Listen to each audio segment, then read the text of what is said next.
Olha ele aí, nossa Márcia sensitiva das decisões de Tribunal Superior Eleitoral, gente. Tio Rei diz acontece, isso aqui é Tô vendo. credibilidade.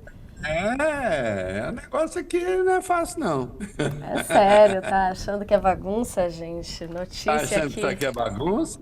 Tá É achando que isso aqui bom. é bagunça? É É bom que não, a gente já sai né? preparado daqui, né? Faço Não olha é? aqui com o E tio Rei e agora, já e sei o que vai agora acontecer daqui a pouco. querem pedir o Celso Amorim de ir também. Vamos ver se a gente consegue. É, não, isso aí é tema pra gente aqui. A gente só dando panorama, então, pro pessoal, a gente está falando daquela decisão do Tribunal Superior Eleitoral. A gente teve a notícia aí que eles desistiram de enviar os observadores para acompanhar as eleições que vão acontecer no fim de semana lá na Venezuela, depois do Maduro criticar aqui o sistema eleitoral brasileiro, mentir, né, falando que não é inauditável. A gente agora vai discutir também se o Celso Amorim, que é o assessor especial das relações da presidência, de relações internacionais, vai viajar ou não para a Venezuela aí como representante do governo brasileiro, tio Rei. Como que a gente fica então com essa discussão do Celso Amorim? Entra ainda naquela divisão que a gente estava falando de certa forma, né, de que não era papel do TSE, aí tem essas questões de que tem as questões diplomáticas ainda a serem tratadas ou não, ainda em tempo. Durante aqui o All News, quando a gente falava disso, vi um destaque aqui da Andréa Sadid, que conversou com o Celso Amorim, ele dizendo que vai manter a ida para a Venezuela sim, que o objetivo do Brasil é contribuir para a eleição acontecer de forma correta e limpa. Aí de eleição aqui ele está falando oficialmente da apuração dos votos, da ida ali às urnas em si para a votação e não do processo como um todo que se antecedeu, né, tio Rei? Isso. Olha aqui, vamos começar pelo TSE, né? O TSE fez a coisa certa, né? Seguindo a orientação dada nesse Olha Aqui ontem, né?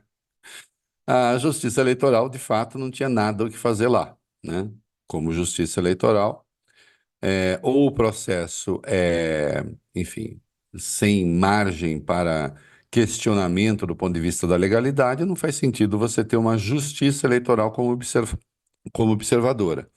Dado que o processo, então, só para lembrar parte da argumentação de ontem, dado que a eleição já não é democrática na Venezuela, é importante destacar isso.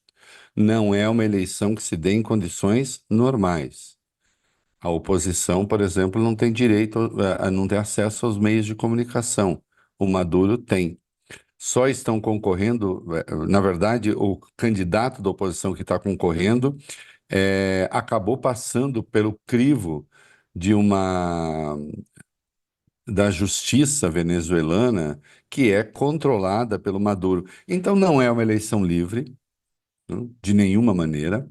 Há milícias bolivarianas armadas nas ruas, intimidando as pessoas.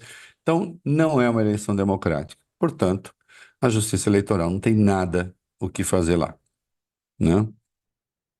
E é preciso que se atente para a gravidade da acusação, Natália. O que é que custou ao Brasil e tem custado ao Brasil a acusação de fraude inexistente, diga-se, no sistema eleitoral? A acusação de fraude na votação é a base original da pregação golpista e da arquitetura golpista, não é? Bolsonaro, em busca de uma justificativa para impedir a realização de eleições, num primeiro momento, para tentar impedir a posse do Lula num segundo momento. E depois houve mesmo a tentativa de deposição no 8 de janeiro, então isso se deu em três etapas, né? Tudo isso tinha um pressuposto: existe fraude na eleição. Eu lembro o conteúdo da reunião de 5 de julho de 2022. Bolsonaro reuniu seus ministros e disse: Olha aqui, já está tudo preparado, né? O TSE já combinou, inclusive, o uso do Datafolha, né? Já está tudo combinado com o Datafolha, os números. Então, a fraude vai acontecer. E aí ele diz: e nós temos de atuar antes, porque depois pode rolar sangue. Naquele 5 de julho, ele combinou com seus ministros, com as pessoas presentes, que não haveria eleição. Pressuposto, há fraude eleitoral. O general Augusto Heleno disse: é preciso dar um murro na mesa agora, virar a mesa agora, não depois. E todos concordaram com isso. Até falaram: precisamos conversar com a OAB, né? Eu estou vendo minha imagem congelada aqui na tela. Vocês estão me acompanhando? Tá tudo certo por aí? Será que tem alguém aqui tentando congelar, gente? Quem que tá querendo calar Reinaldo Azevedo aqui no nosso programa? Acho que a imagem. Agora, acho que agora Ah, voltou, Tio Rei. agora sim. Agora Ah, sim. voltou. Eu não sei até Acho onde que... foi ouvido, mas enfim, vamos seguir. Não, estava sendo. Então, Não, perdão, o ia só. pressuposto. Só deu uma travadinha. Então, é muito grave isso. E o que isso custou para o Brasil? Isso custou, enfim, a tensão política que está aí até hoje, né? Um ex-presidente foi inabilitado, tornado inelegível, em razão de ações, pelo menos uma delas, a mais importante, né? Aquela que não tem mais nenhuma forma de recurso, quando ele reúne os embaixadores para dizer que havia fraude no sistema. Então, isso é muito caro para o Brasil. Isso é muito caro para a questão política brasileira, né? Então, de fato, a Justiça Eleitoral não tinha nada que fazer lá. Agora, quanto ao Itamaraty, Celso Amorim, se estiver mantida aí, eu lamento muito que não mudem de ideia, né? Eu convido o presidente Lula a se lembrar de uma frase de um velho barbudo, né? Um tal de... Em Portugal eles chamam de Carlos Marx, né? Um tal de Karl Marx, né? As pessoas precisam tomar cuidado quando elas acabam vítimas da sua própria concepção de mundo. Hum? A concepção de mundo que a gente tem depende do que a gente quer fazer com ela, né? Se a gente decidir ser vítima dela, então vítima será, né? Ou vítima seremos todos. Vamos lá.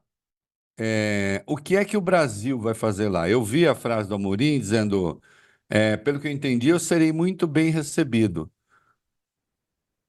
Com todo respeito, eu pergunto ao Amorim, mas por que o senhor será bem recebido e a Colômbia não? Por que o Alberto Fernandes, ex-presidente da Argentina, um progressista, não? E o Brasil, sim? Eu me vejo tentado a perguntar em que estamos errando, embaixador. Por que que o Brasil vai lá? A essa altura, já não vai observar, vai conestar um processo liderado por um tirano, hum, que tem o topete de questionar o resultado da lisura das eleições no Brasil, quando nós temos fascistas aqui dentro, organizados fazendo a mesma coisa. Aí temos de aguentar um ditador, um tiranete, um bufão sanguinolento a questionar o resultado das urnas aqui. O que é que nós vamos fazer lá? Quando Amorim sabe, reitero que as eleições já não se dão num ambiente democrático. Ah, não, mas é que se melhorar um pouco a tensão, tá bom. Não, não tá bom.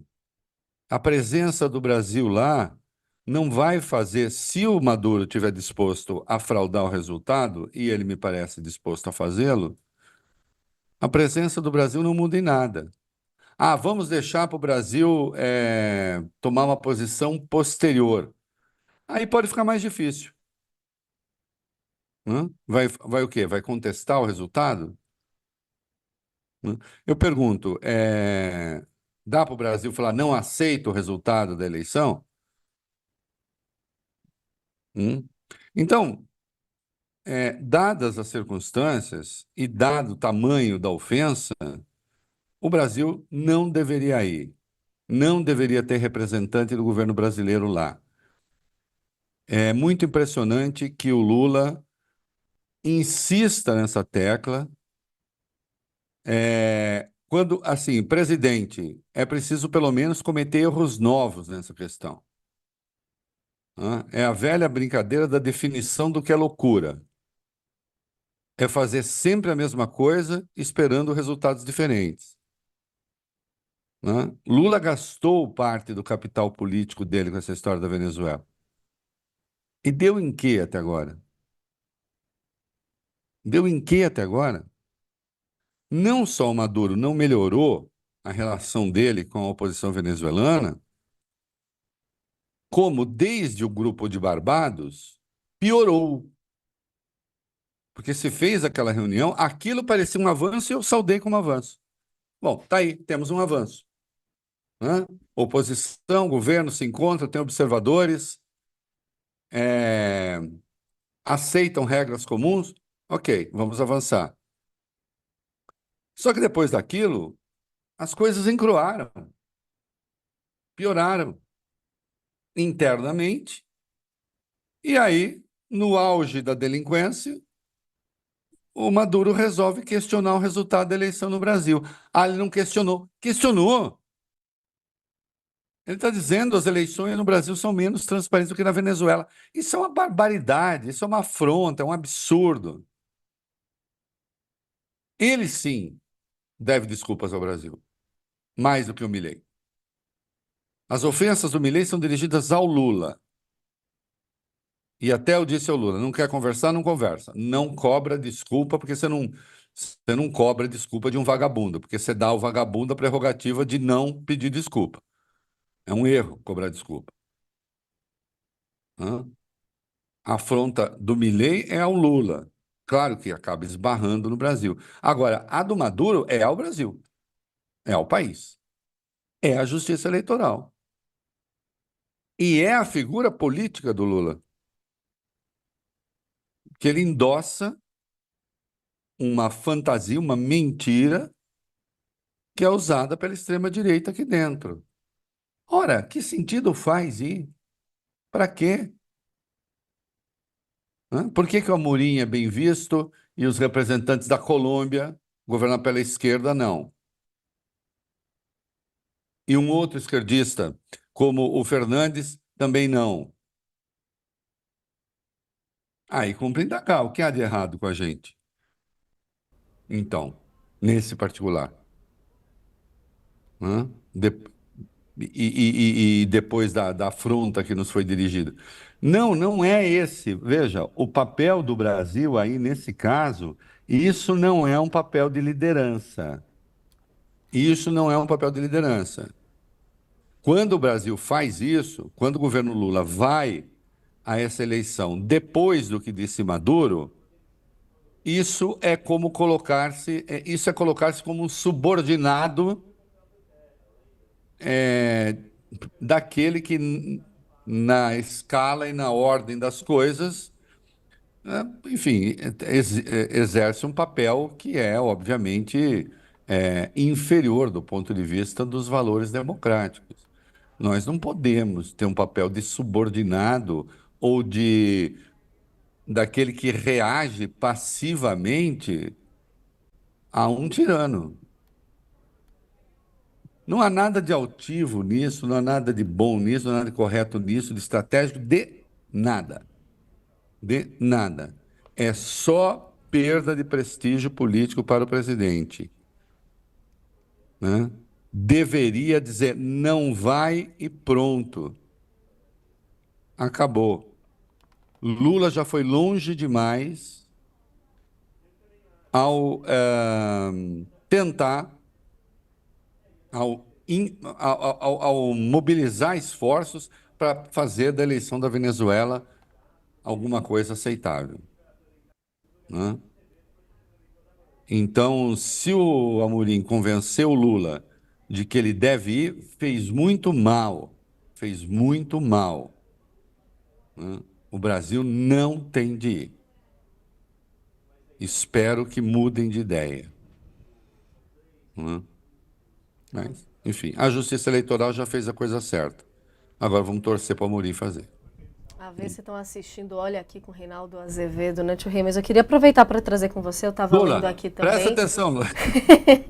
Estava vendo aqui também no G1 uma entrevista que a Paula Paiva fez com o Edmundo Gonzalez, uma entrevista exclusiva dele falando justamente, fazendo ali de certa forma também um aceno a Lula, e ele comentando que o governo venezuelano tem a pele sensível e não reage de maneira democrática quando é criticado. Eu queria puxar aqui uma fala dele dizendo: Lula tem sido um aliado do governo por muito tempo, o governo sabe disso e o tratou como um aliado quase incondicional. Agora, este é um governo que tem a pele muito sensível e quando fazem alguma crítica reage com circunstâncias como essas, fazendo referência a essa troca de farpas que a gente tem visto nos últimos dias. Quando diz algo que não gostam, aí já não é mais o aliado de sempre. Por isso tem essas reações que não são próprias de uma sociedade democrática. E fala também que nós acreditamos que diante de uma situação eleitoral que se possa apresentar no domingo, com uma vitória esmagadora da nossa candidatura, ele se referindo aqui à candidatura dele,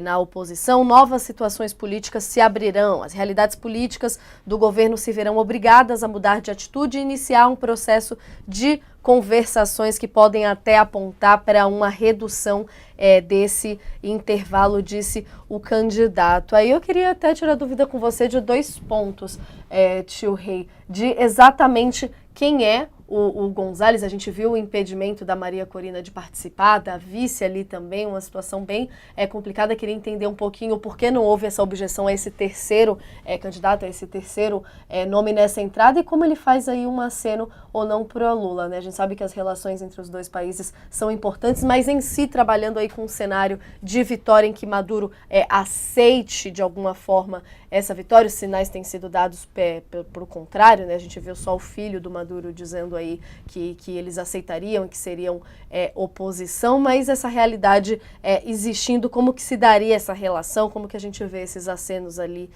do Routier? Veja só, o Gonzalez, ele enfim, todo mundo sabe, um diplomata de carreira. Ele não se ligou, ele não pertenceu a nenhum dos movimentos de oposição ao chavismo. A oposição na Venezuela, a oposição democrática na Venezuela, acabou perdendo bastante espaço, aliás, porque, enfim, acabou sendo intimidada pelo próprio regime, né? Muita gente deixou o país. E, de fato, existiu durante um bom tempo uma oposição a Maduro, que também era uma oposição truculenta, também era uma oposição antidemocrática, né? Então ele usava isso, ligada, inclusive, muitas dessas figuras ligadas a movimentos armados ou que pregavam a deposição armada do regime, né? Chegou a haver um golpe de Estado depondo o Chávez, né? Depois ele foi reentronizado no poder, né? Um golpe de extrema direita. Então, isso acabou deixando marcas ali. E algumas dessas pessoas e algumas dessas lideranças, de algum modo, o regime conseguia ligar a esses grupos de extrema-direita. O Gonzalez não tem nada disso, não existe nada na biografia dele, né? Inclusive um nome até surpreendente, né? O que demonstra, Natália, veja, a oposição ao regime é tal, uma oposição sufocada, que se lança um nome meio do nada, sem tradição política, sem tradução de militância no antichavismo, né? Ou no antimadurismo, né? O chavismo é o grande movimento inspirador, né?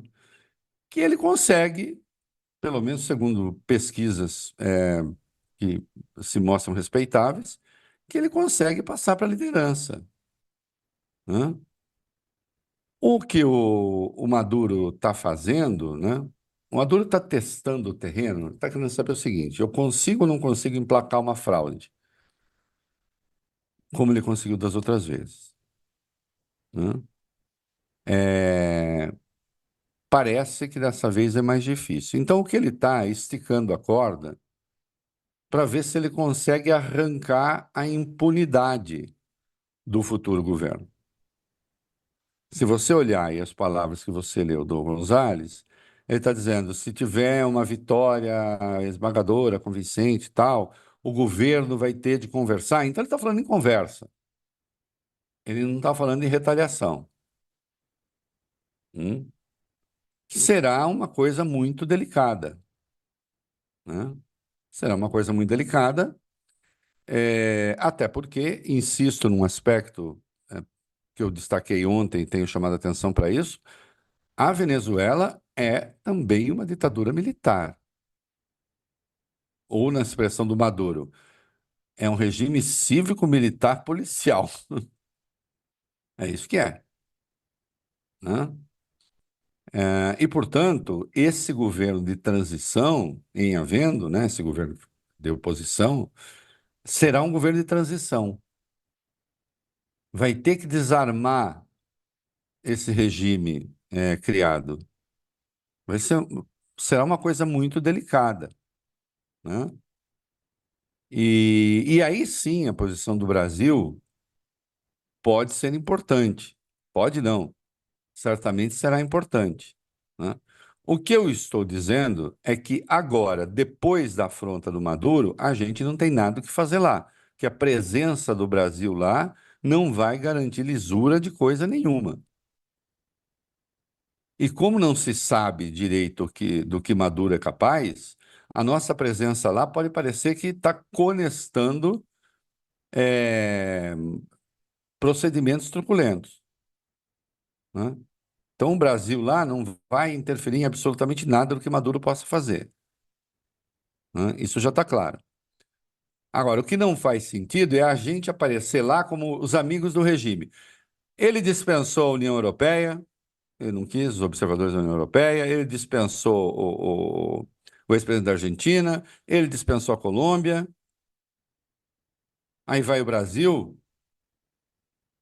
aliado preferencial. Aliado do quê, exatamente? Hã? Então, não entendi. Agora, o filho do Maduro diz: vamos respeitar o resultado. Bom, espero que sim, se consolidando a vitória da oposição. Agora, insisto, o que o Maduro está fazendo é buscando a impunidade, né? Que é o que gente da laia dele faz, né? E talvez, né, como eles dominam milícias no país, talvez a ideia de que não vai haver um governo para valer, né? Uma vez que ele continuará muito próximo dos militares, vai haver uma dificuldade muito grande para fazer a transição nessa área também, né? Então, o resultado dessa eleição não é assim, a Venezuela vai muda de repente, tal. Não, não é o que vai acontecer, né? Não é o que vai acontecer. A oposição está colocando todas as suas fichas no González, porque afinal de contas, vamos lá, o que é pior?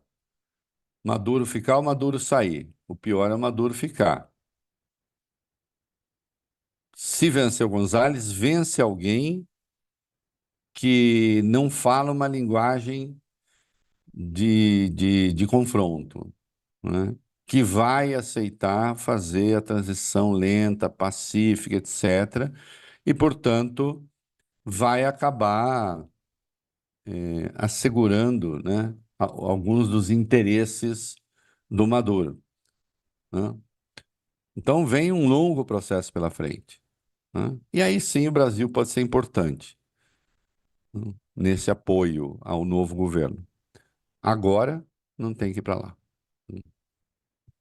Entender esse arranjo aí, essas negociações dos dois lados que vão ser muito importantes, né, tio Rei? Se a gente quiser Sim. finalizar esse assunto, só para a gente entender um pouquinho também a questão da imagem do próprio Maduro, né? Assim, um custo pessoal que viria para ele em resistir, no caso, a um possível resultado contra ele, né? Muito se fala também de revisão do que seria um futuro do chavismo, quando a gente vê a discussão do outro lado, né? Do lado apoiador, no caso do Maduro. Qual que seria o custo pessoal para ele nesse sentido? Só para a gente encerrar rapidamente aqui A essa gente não conversa. liga muito para isso, não, né? Teria de, enfim, se ele praticar uma fraude que seja muito evidente, né? ele terá de enfrentar a oposição, enfim, do mundo, a posição do Brasil de novo passa a ser importante, né? É claro que para ele não seria fácil também fraudar. Agora, tiranos não dão muita bola para isso, né? Quando eles se sentem cercados, é justamente aí que eles alimentam um pouco a ideia de que, bom, é isso, estão todos contra nós. Então, enfim, nós já ouvimos quase cair, né? Ele chegou a ser considerado carta fora do baralho e ele conseguiu resistir, né?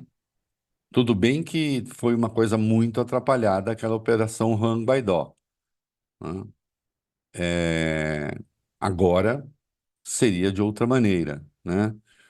Com eleições que, de algum modo, são eleições com a qual o próprio regime consentiu. Então é mais difícil, né? Agora, custo pessoal, ditador não liga muito para custo pessoal, né? O que a gente considera muitas vezes um custo pessoal, para o ditador, para o tirano, é considerado ele vê como uma vantagem, ele vê como uma qualidade. Então, não acho que isso tenha grande importância, né? Agora, quanto ao futuro do chavismo, aí vai depender muito de como no futuro governo se organizar. Veja, o chavismo também o regime vigente na Venezuela, também com a economia em frangalhos, então você tem, existem alguns programas, sociais, boa parte dos pobres tem uma assistência do Estado que é vital para a sua sobrevivência, né? Tem um modelo ali que se criou de auxílio direto, não para que as pessoas vivam bem, não, é para garantir um limiar da sobrevivência. E isso pega de maneira importante os muito pobres, né? Então, o regime, inclusive, precisa tomar muito cuidado com o que se fizer na economia, né? Se o Gonzales vem, ganha, e no outro dia, em nome, sei lá, das contas públicas ou do que é que seja, há um corte de benefícios e não sei o quê, bom, isso vai alimentar e incendiar o chavismo. Então, vamos dizer, desmamar o regime e o modelo venezuelano do sistema que se criou ali de assistência direta, porque a economia está em frangalhos, bom, e continua a depender exclusivamente do petróleo, né? Ah, no que eles poderiam ser excelentes e também não são, porque a PDVSA está um caco, né? Então, precisa fazer isso com calma, com cautela, né? Vamos ver quais serão as escolhas se a oposição ganhar. Uma coisa é certa, não vai poder desmontar esse sistema da noite para o dia, porque se resolver fazer isso, aí quebra a cara. Nós estamos falando de uma das sociedades mais armadas do mundo, né? A extrema-direita mente aqui no Brasil que a Venezuela desarmou a população. Não, ao contrário. O chavismo armou, né? Armou as milícias, né? Existem milícias armadas, né, que atuam fortemente na Venezuela. Então ele tem que tomar muito cuidado, né? Levantei mais por ter visto alguns especialistas trazendo essa discussão de que a discussão da eleição em si não é necessariamente mais a parte ideológica, de uma rejeição ao socialismo, ou no caso um super interesse pelo conservadorismo ali, do caso da oposição, e sim questões mais práticas aí ligadas a essas questões econômicas e de mudanças, né, tio Rei? Mas Até vamos porque falar. a questão da esquerda ali, quer dizer, eu tenho dificuldade, eu brinco com os meus amigos de esquerda, e falei ontem na rádio, repito, é, eu, eu me considero um liberal progressista, digamos. Eu jamais tive uma visão tão negativa da esquerda a ponto de chamar aquilo que há na Venezuela de esquerdismo. Aquilo é uma ditadura, pessoal, quase familiar a essa altura, junto com uma ditadura militar. Assim como aquilo que existe na Nicarágua é uma ditadura unipessoal, de uma gangue que está no poder. E essa gente fala uma linguagem de esquerda, tem um vocabulário de esquerda. Agora, o que há de esquerda, efetivamente, seja no governo venezuelano, seja no governo nicaragüense? Hã? Então, a questão nem é essa. A Venezuela tem de ter a economia reconstruída. Hã? A Venezuela acabou. O chavismo destruiu a Venezuela. Essa é que é a verdade. Né? Então, é preciso refazer tudo ali. Né? Hoje não existe. A agricultura venezuelana nunca foi forte, mas você tinha uma agricultura de subsistência, acabou. A estrutura de serviços da Venezuela acabou. Ela existe, inclusive para algumas empresas ultra especializadas para os muito endinheirados. Né? Mercado acabou. A ideia de uma economia de mercado, o funcionamento do mercado, ainda que fosse numa sociedade, num regime que se quer socialista, não tem nada disso. Está tudo desestruturado, né? Depende de um Estado porcamente assistencialista. Que tipo de defesa se faz de um regime como esse? Por quê? Né? O que há de progressista nisso? E é por isso que você tem uma larguíssima maioria contrária, né? E mesmo o que ele conserva de apoio entre os pobres deriva dessa estrutura que se criou, de dependência, que é diferente da história do Bolsa Família, que não é isso, não é disso que estamos falando, né? Você não está falando de uma política de reparação para evitar a miséria extrema, não é isso, né? São pessoas que dependem diretamente do Estado para sobreviver, que não tem outra coisa para fazer, né? Numa sociedade em si sem mercado. É uma piada. A gente vê quando rola a transferência das discussões de lá para cá, uma confusão aí em termos ideológicos, tio Rei. A gente viu até ontem o ex-presidente Jair Bolsonaro publicando uma das colunas nossas aqui do UOL, no caso da colega Raquel Landim, fazendo aquela associação que todos os analistas fizeram de que Maduro atacando as urnas sem provas estava se assemelhando ao bolsonarismo. Aí ele foi lá e compartilhou grifando o bolsonarismo e falando kkkk, Maduro is my friend. Ou seja, vira uma salada aí de narrativas, como gostam de falar, e dificulta aqui a conversa, né, tio Riba? Aliás, mas o Bolsonaro, eu posso mandar aí já, ainda dá tempo no curso da nossa conversa. O Bolsonaro, ele era absolutamente simpático, ao Chaves.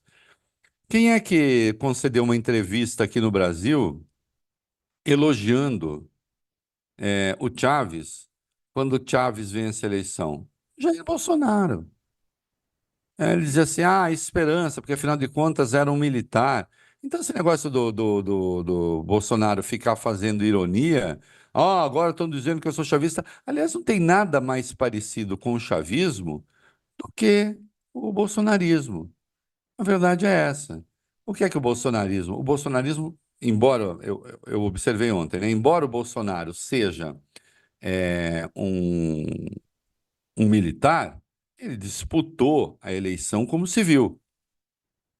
Mas ele tentou criar aqui uma ditadura, ele tentou criar aqui uma ditadura que era, enfim, uma ditadura de base militar também. É a mesma coisa, é o que fez o Hugo Chávez lá.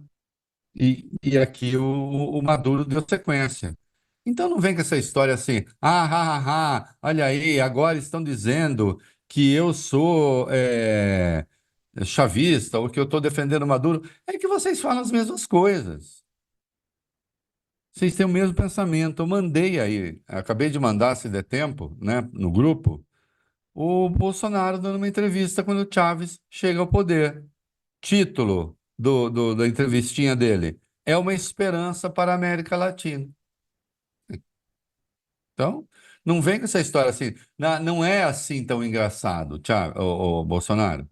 A sua vinculação, né, com ideias autoritárias, ela vem de muito longe, tá no seu DNA, né?